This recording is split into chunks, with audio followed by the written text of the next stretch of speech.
전화 에티켓은 정말 중요한 것 중에 하나는요. 감사합니다. 가인지 컨설팅 그룹의 김경민입니다. 라고 하면 안 됩니다. 전화 에티켓. 네, 전화 에티켓은요. 미리 이렇게 체크해 놨어요. 이거 안 잊어버리려고. 전화 에티켓은 정말 중요한 것 중에 하나는요. 감사합니다. 가인지 컨설팅 그룹의 김경민입니다. 라고 하면 안 됩니다. 그렇게 아마 안 돼요.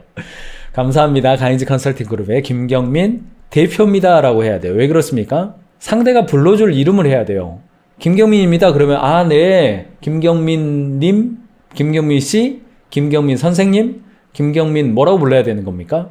뒤쪽에 호칭을 말해주는 거예요. 그렇게 호칭을 말해줘서 감사합니다. 가인지 컨설팅 그룹의 김다술 연구원입니다. 그러면 아, 연구원님 이렇게 편하게 부르는 거거든요. 대한민국 사회는 뒤쪽에 호칭이 있어야 대화가 가능한 것이기 때문에 저도 어디 전화를 했을 때 강사로서 이렇게 확인하려고 어디에 도착을 하면 누구에게 전화를 주세요. 그런데 예를 들어서 홍길동이라고 돼 있고 뒤에 표현이 없어요. 그러면 이제 제가 굉장히 이렇게 전화해서 상대방이 이분이 대표인지 실장인지 아니면은 그냥 사원인지 뭐 알 수가 없잖아요. 그러면은 안녕하세요. 오늘 강의하기로 한 김경민 대표입니다. 그러면 상대방이 말해주기를 원하거든요. 네, 홍길동 연구원입니다. 말해주기를 원하거든요. 근데 네, 반갑습니다. 이쪽으로 오세요. 그래요. 그러면 저는 부를 수가 없는 거죠. 그래서 전화할 때는 반드시 자신이 누구인지를 밝히는 거죠. 손님 접대하는 거, 이 접대라는 표현이 어떨는지 모르겠습니다만 접대라는 말은 라운지이죠. 이렇게 만나서 기본적으로 이렇게 안내하는 거죠. 손님이 왔을 때 저희가 돕던 회사 중에 한 곳은요. 회사의 핵심 습관으로 사무실에 손님이 들어오면 전 직원이 일어나서 인사한다 를 핵심 습관으로 가진 그런 회사가 있었습니다. 직원들 한 20명 정도 되던 회사인데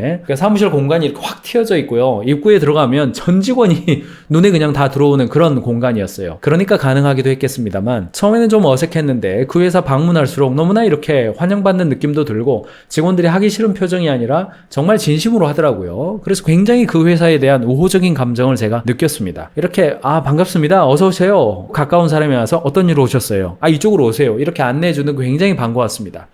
그런데 어떤 회사는 강의를 하러 갔는데 문을 열고 들어갔어요. 일단 문을 열 수가 없죠. 대부분 막혀 있어가지고 그 문 여는 방법 아는 것도 굉장히 힘들어요. 워낙 익숙하기 때문에 저는 그런가 보다 이렇게 생각을 하죠. 그런데 많은 경우는요. 손님이 방문할 경우에 입구에다가 누구 대표님 반갑습니다 라고 표현해 주는 거 굉장히 매력적으로 느낍니다. 또는 담당자를 정해서 손님이 왔을 때 이쪽으로 오세요 라고 안내해 주는 거 굉장히 매력적으로 느낍니다. 음료는 어떤 걸로 하시겠습니까? 물어봐 주는 거 굉장히 매력적으로 느낍니다. 그래서 손님 접대하는 거 회사로 방문하는 누구가 있는 경우에 직원 중에서요. 당번을 정해서 월요일은 누구, 화요일은 누구 혹은 입구에서 가장 가까운 누구 한 명을 정해서 그 사람이 모르는 사람이 회사에 왔을 때 반갑습니다. 얼른 인사해 주는 거 굉장히 이렇게 중요하게 여러분들이 간주하시기 바랍니다. 이것도 에티켓입니다. 가능하면 직장 내에서 막내가 그 일을 한다라는 형태로 되지는 않기를 바랍니다. 부서 기능별로 볼 때요. 연관성이 높은 부서에서 하실 것을 권해드리고요. 이메일 에티켓 중에서 이제 제일 제가 강조해드리고 싶은 것은 제목을 간략하게 한 문장으로 하는 것이 굉장히 중요합니다. 제목이 안녕하세요 누구입니다. 이런 거는요. 이메일을 일단 열어보는 것 자체가 우리는 좀 부담이 있죠. 이게 스팸일 수도 있고 여러 가지가 있기 때문에 제목에 업무를 진행하는 과정에서 맥락이 있어요. 지금 계약서 때문에 소통하고 있는 건지 강의를 예약하기 위해서 하고 있는 건지 아니면 어떤 협상 중에 있는 건지 그 이메일 자체에 간단하게 요약한 문장이죠. 포장지를 제거하고 알맹이를 바로 제목에 표현해 주는 겁니다. 그리고 본론을 바로 이야기해 주는 거예요. 날씨가 어떻고 요즘 상황이 어떻고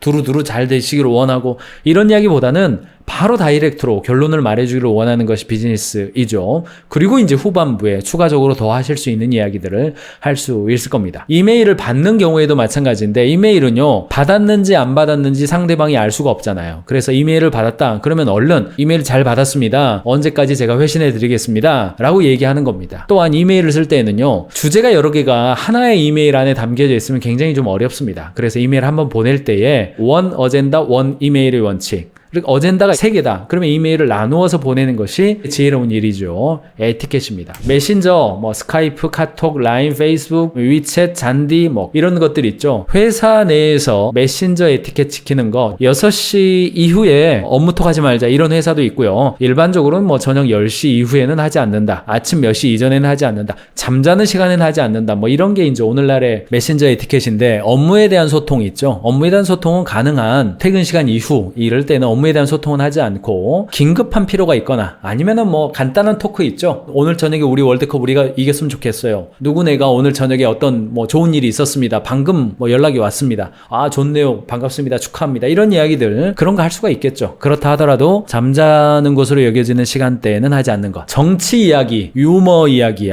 이런 거 굉장히 어렵습니다. 그런 거 조심하시는 게 좋습니다. 추천 강의 4개 소개해드립니다. 1번 비즈니스 에티켓 강의 있습니다. 여러분들 좀 참고하시고요. 비즈니스 에티켓 정복하기 강의 있고요. 탁월한 고객 경험의 출발, 미소 인사 특화된 강의 있습니다. 디브리핑 강의 있습니다. 참고하시기 바랍니다.